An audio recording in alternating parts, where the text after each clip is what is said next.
Hello বন্ধুরা, আমি দীপ আর তোমরা শুনছো ভূতবং। ভূতের রাজ্যে সকলকে স্বাগত। বন্ধুরা, আজকে ঘটনা শেয়ার করেছে বসিরহাট থেকে সুজয় বিশ্বাস। জোম্যাটোর অর্ডার ডেলিভারি দেওয়ার সময় সুজয়ের সাথে যেই ভৌতিক ঘটনাটি ঘটেছিল, সেই ঘটনাটি বন্ধুরা আজ তোমরা শুনতে চলেছ। ঘটনাটি শোনার আগে বন্ধুরা, তোমরা যারা এখনও পর্যন্ত ভূতবং চ্যানেলটিকে সাবস্ক্রাইব করোনি তারা সাবস্ক্রাইব করে দাও আর পাশে থাকা বেল আইকনটিও ক্লিক করে রেখো, যাতে ভূতবংয়ের ঘটনা আসার সাথে সাথেই তোমাদের কাছে নোটিফিকেশন চলে যায়। আর যারা ফেসবুক থেকে দেখছো তারা ফলো করে দিও। তাহলে চলো বন্ধুরা, কানে হেডফোন গুঁজে নাও, আজকের মূল ঘটনায় আসা যাক। হ্যালো দীপদা, আমি সুজয় বিশ্বাস বসিরহাট থেকে বলছি। আমি ভৌতিক ঘটনা শুনতে খুব ভালোবাসি। তোমার ভূতবং চ্যানেলটিও আমার খুব একটা প্রিয় চ্যানেল। আমি ভৌতিক ঘটনা যেমন শুনতে ভালোবাসি, কিন্তু কখনো চাই না সেই ভৌতিক ঘটনা আমার নিজের সাথেই ঘটুক। তবুও আমার সাথে একবার ভৌতিক ঘটনা ঘটে গিয়েছিল। সেই ঘটনাটি আজ ভূতবংয়ে শেয়ার করলাম। আশা করি ঘটনাটি দর্শকদের খুব ভয়ের লাগবে। ঘটনাটি ঘটেছিল গত বছর। 12 ক্লাস এক্সাম শেষ হওয়ার পর আমরা 3-4 জন বন্ধু ঠিক করি এই ছুটির সময়টায় কিছু পার্ট টাইম জব করব। তাই আমরা জোম্যাটোতে ঢুকি।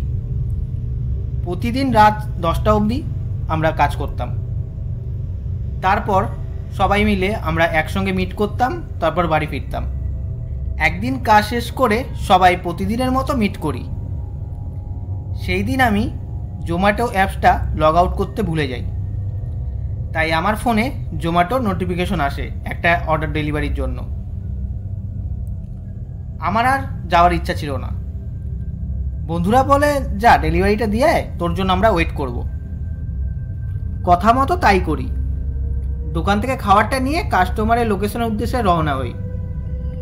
লোকেশনটা দেখাচ্ছিল 20 মিনিট, ফাঁকা রাস্তা, তাই স্কুটিটাও ভালো জোরেই চালিয়েছিলাম।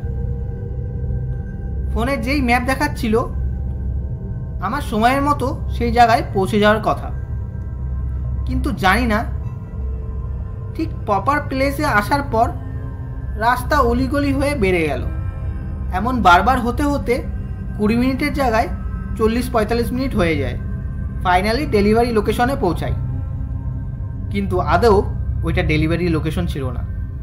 ফাঁকা রাস্তা, তার পাশে একটা কবরস্থান, আশেপাশে কোনো বসতি নেই।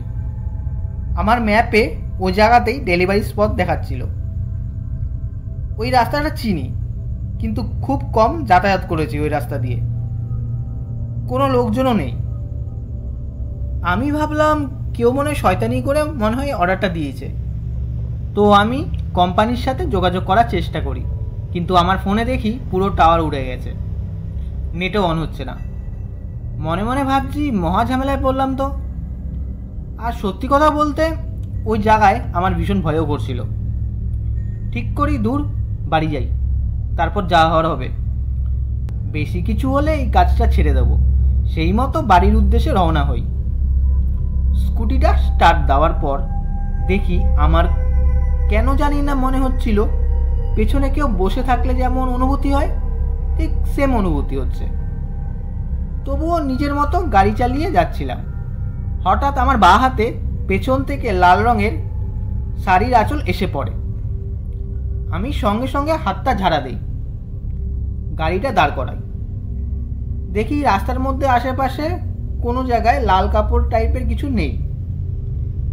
আমি ভাবি তাহলে কাপড়টা কোথা থেকে এলো। মনে মনে ভয় পাচ্ছিলাম ভালোই। ভাবছিলাম ভূত পিছু নিল নাকি। তাড়াতাড়ি স্কুটিটা স্টার্ট দিই আবার। আমার ডেলিভারি স্পটে পৌঁছাতে যেমন লেট হয়েছিল, তেমনই এবার বাড়ি ফেরার পথে সেম লেট হচ্ছিল। আমার চেনা জানা রাস্তা, তবুও অটোমেটিক আমি ভুল রাস্তায় ঢুকে পড়ছিলাম। অনেকটা রাত হয়ে গেছে, বাড়ি গেলে বকা খাবো।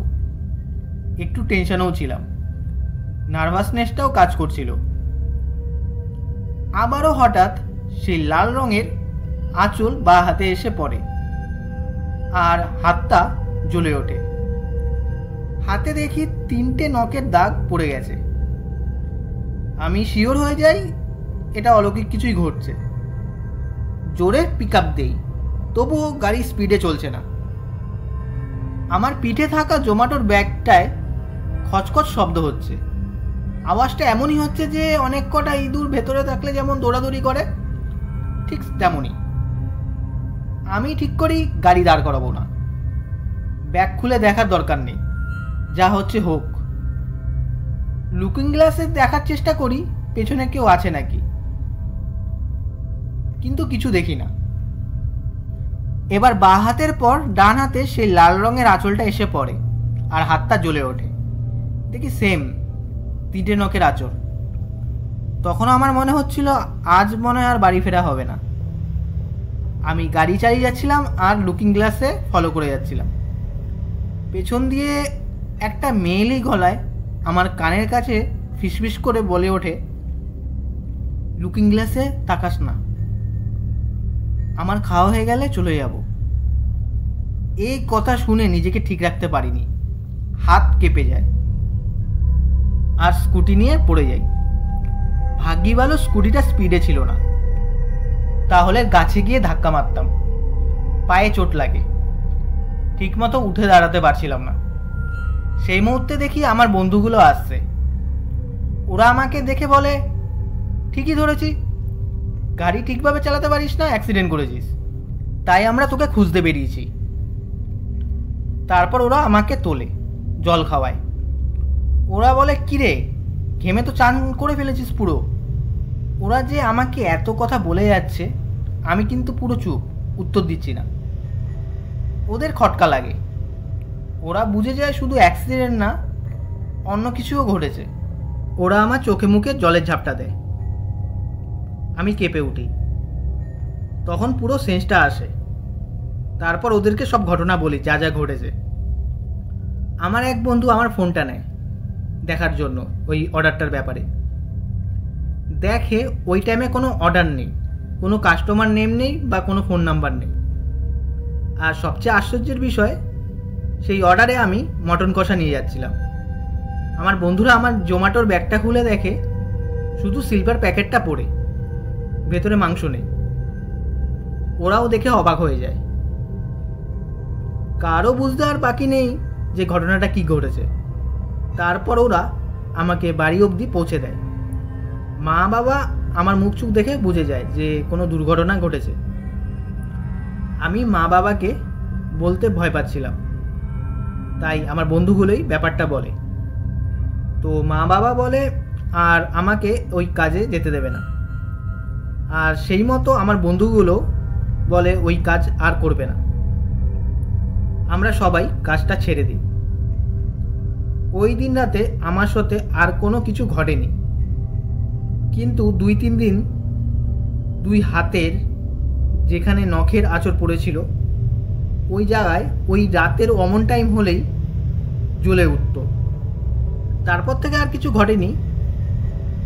আমার এক দাদু আছে যে অ্যাস্ট্রোলজি আর ওই সব ব্যাপারে জানে। সে আমার এই ঘটনা শুনে বলে আমার রাশ খুব ভারী, তাই সেই জিনিসটা আমার বড়সড় ক্ষতি করতে পারিনি। দীপদা, এই ছিল ঘটনা। যদি ভালো লাগে তাহলে ভূতবংয়ের কোনো এক এপিসোডে পড়ে শুনিও। তাহলে বন্ধুরা, আজকের এই ঘটনাটা কেমন লাগলো কমেন্ট করে জানিও আর লাইক করে দিও।